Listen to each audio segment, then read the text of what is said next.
Hello, I'm Catherine Maguire. Welcome to the Soul Alchemist Podcast. First and foremost, this week, thank you to everyone who has liked the podcast, commented on the podcast, shared the podcast. This week, we are going to hit 1,000 downloads, which I know in the grand ocean of podcasting is probably a tiny little amount, but for me, it is so incredibly exciting. And it's a lovely kind of indicator to me to see that people are enjoying it, they're sharing it, they're being inspired by it, they're telling other people about it. And I've had some fabulous feedback, some fabulous comments. So thank you, thank you, thank you from the bottom of my heart. I had a gorgeous comment this week from Kay in Australia. And Kay said, "Your episodes are incredible. Absolutely amazing. Love, love, love episode 7. You described me on my recovery journey from surviving to thriving in 2014 from a head injury to now. Weaving your medicine blanket, which I did with you and a beautiful group of women online in 2018, was the beginning of that transformative work. Absolutely brilliant and insightful episode, Catherine. Thank you." Oh, thank you, Kay. And I loved this message for 2 reasons. One, I remember Kay being taking that course with me. And Kay had a really severe head injury and it had really obviously impacted her physically. But I think it's fair to say Kay also kind of knocked the wind out of you and knocked her confidence and her sense of self. And it has been so lovely to watch Kay metamorphosize into who she is and go on our healing journey. And for Kay, a huge part of our healing journey was art and creativity. And Kay is an amazing textile artist. And not only is she a textile artist, she is also now offering classes and courses to women's and groups and organizations to embrace creativity and use it to connect to their sense of self and on their own metamorphosis. So it's been lovely to watch that journey go full circle. It's really been gorgeous. So thank you for the message. And the other part of that was so lovely was when I read Kay's message, my little old heart started to flutter. And I thought, wow, I have not taught a course in ages. And I could feel that real sense of longing and desire to do it again, a real new energy to facilitate and teach a new course. So, my loves, mid-September, make a note in your diary. Mid-September, I am going to teach a brand new sparkly course called Source. It's going to be 6 weeks online, once a week for an hour for 6 weeks. You can join the live, or you can watch the recording or listen to the recording. And we're going to take a journey together to source. And by source, I mean the source of you, the very source of who you are, the essence of you. And, if you were listening to the episode about the caterpillar to the butterfly, if you are in the mush and you've let go of who you were and let go of that old identity and you're in the mush going, but who am I now? This will be a gorgeous journey for you, a gorgeous course for you. Or if you're out the other side, you've got your butterfly wings, you're going, oh, here am I being a butterfly. I'm not a caterpillar anymore. What's it like to be a butterfly? This course will help you to connect to the source of you as a butterfly now and allow you to connect deeply into this new frequency, this new butterfly frequency. So wherever you are on the journey, we'll start mid-September. And maybe it's that, you don't know me, you've never worked with me, you'd like to try out, something with me and see how I work. This will be a lovely opportunity to experience the Catherine magic. So I will be sending out the details in the next week or so. I'll send them out via my newsletter. If you're not on my newsletter list, I'll put the link below. It'll take a few seconds to sign up. And then when I've got the details on the sign up, I'll send it out and you'll be able to join me there if that's what you'd like to do. Alrighty. I want to talk to you about something lovely today, which is this whole transformation journey. Why do I keep going on about it? Why do I keep harping on about it? Why do I keep coming back to this point? And this is why. because I truly believe in my heart of hearts, we were put on this gorgeous earth to be ourselves. And in theory, that sounds simple. But from a very, very tiny age, we learn to adapt. We learn to adapt to get love. We learn to adapt to get attention. We learn to adapt to get food, to get shelter, to get safety, all those things. And bit by bit, we kind of morph and transform into something that's not truly us. And it's a coping mechanism. And it's amazing. You have to think, as a teeny, teeny, tiny baby, we figured out ways to be safe. And that's amazing. The issue arises when we keep those identities and those coping mechanisms into adult life, and they're not really who we are. And they can feel very limiting or frustrating or exhausting. And a lot of what happens is that we actually lose our connection to our sense of self. So often I see with my clients, what happens is we park bits of ourselves. We park a bit of ourselves, well, that bit's too shiny, or that bit's too loud, or that bit, I'm told, it draws too much attention, or that bit's too kind of like dark and, they say it's ugly and it's not good enough, or whatever it is, or too moody, or whatever it is, or too emotional, whatever it is. And we park parts of ourselves or kind of hide them away. And it kind of, I think in our psyche, we go, well, at some future point in time, I'll come back and pick up that part of myself. And then we grow up, and become teenagers. And then we try to, we morph another bit and try to fit in with our peers another bit. And then eventually, more than likely, we get into relationships and we get into work and we go into, the adult world. And then we keep morphing, keep kind of parking those parts of ourselves to fit in, to conform, to be accepted.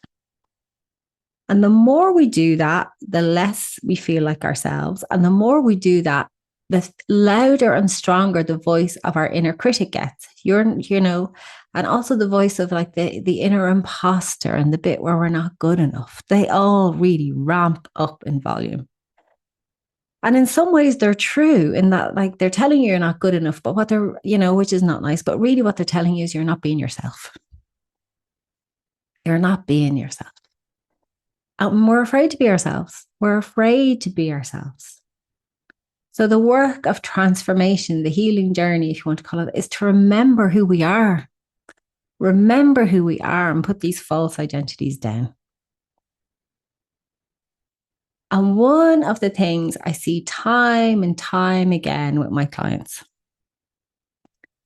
is that in that journey, and remember, my clients come from all different walks of life. They are mums, they are school teachers, they are psychologists, they are engineers, they are marketing executives, they are HR managers, they are writers, they're politicians, they're presidents, they're CEOs of organizations. My clients come from, all, the full smorgasbord of life. But the things they have in common, they're all super smart, super sensitive, and they all have this sense of, well, there has to be more. I've done all this. I've tried so hard. I've put in maybe all the hours. I've done all the things I was told to do to get to that point, and I'm still feeling unfulfilled. I'm still feeling like I'm not really being myself in the world. So maybe you've got all the outward accoutrements, of what it's to be successful or to be there, wherever there is, but something's missing inside. And what's missing is that connection to that deep, true, authentic self. And the further you get away from that, the harder you try. And you try harder usually by doing all the things that society or your industry or your friends or whatever are doing, but they're not you. Because here's the thing I know about so many of my clients. They are unconventional souls. You are not put here to be the same.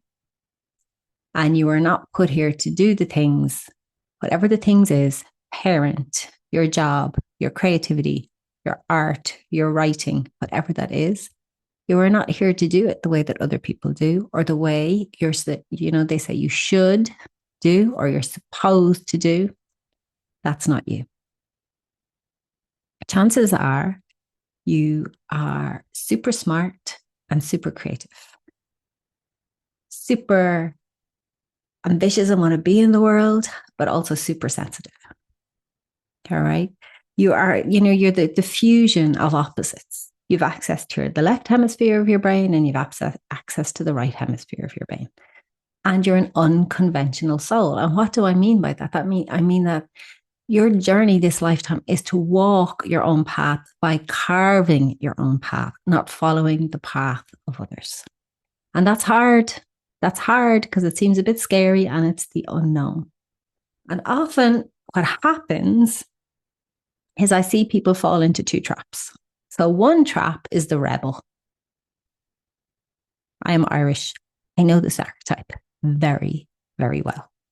So the rebel looks like this. I'm not that. I'm not that which you tell me I should be. I'm supposed to be. I need to be. So I'll rebel, which means I'm pushing against and walking in the opposite direction. And there's great energy in the rebel archetype because it gives us fuel to move. It gives us fuel to rage. It gives us fuel to push against. But the truth of it is that's not us. That's not really us either. That's not our authentic self. It's energy. But usually when we rebel, we go 180 in the opposite direction. And over time, the rebel can become our identity. We actually take on the rebel identity as our persona, and that's not us. The rebel in balance, a balanced rebel archetype looks like this. You know who you are, and you're okay to be that in the world. And you don't have to push against or run away from or force. You're comfortable in your skin, even if the people around you are doing something different, being something different, saying something different. You know who you are. The rebel is the courage to be yourself. So that's one way we can go. The rebel, out of balance. The invitation, if you have the out of balance rebel, where you're forcing, pushing, raging, running, is to find the balanced rebel within yourself where you're comfortable in your skin. The other way we can go, the other trap, is we take that unconventionality as an archetype, as an essence, as an identity, and we go along with that. I'll dress completely different to everyone else. I will, my behavior will be completely different to everyone else. I'll be the one that's out there. And we take it on as an identity. And normally that's not the true us either. That's us forcing the energy to carve out space for ourselves in the world.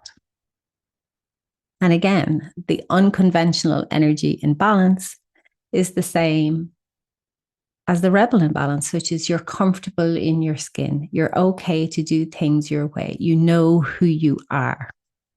You have the courage of your convictions to be yourself. And it takes guts. It takes guts. But when you feel that point of center, it's like a great oak tree in the forest. You know who you are, and all the forcing, pushing, straining, reaching, fighting, rebelling, proving, it all falls away. It all falls away. And that unconventionality can show up in multiple ways in our life. So maybe it's how you parent your children. Maybe you want to do it differently, but it's not as a rage against the system. It's because there's something in you that knows your children and knows what they need, and you want to give them that.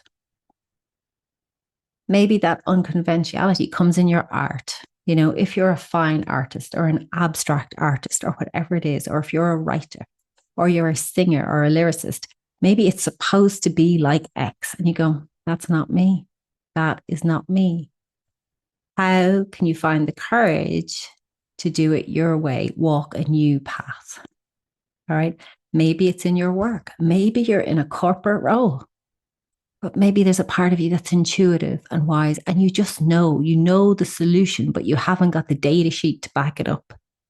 It's to have the courage of your convictions, to trust your own knowing, your own wisdom. Maybe it's in a relationship.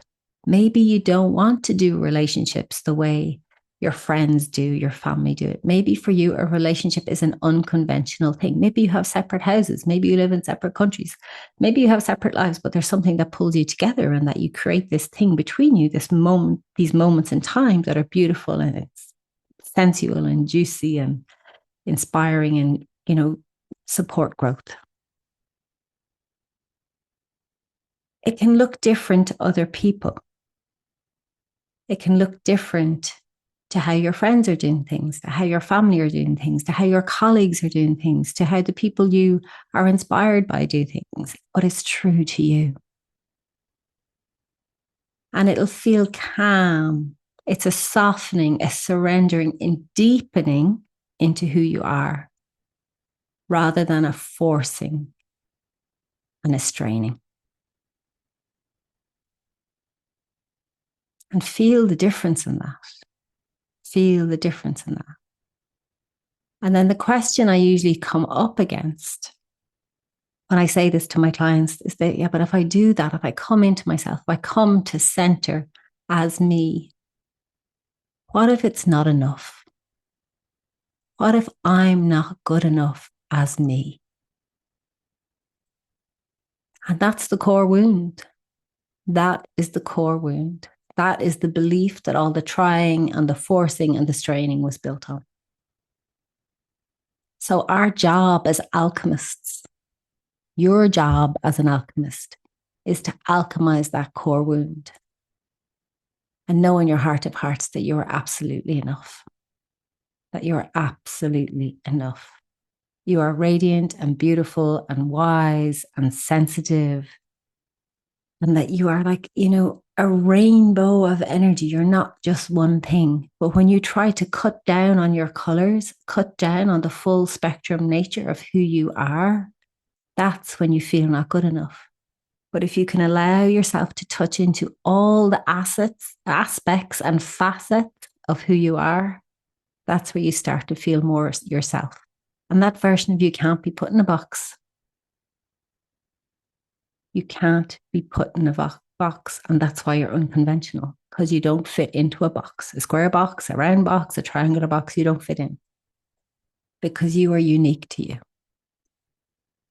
And the beautiful thing about that is if you can do that, if you can soften into who you are. And when I say the full spectrum, that's your dark, the moods, the tempers, the tantrums, the bad days, and your light, the genius, the creativity, the kindness, the love.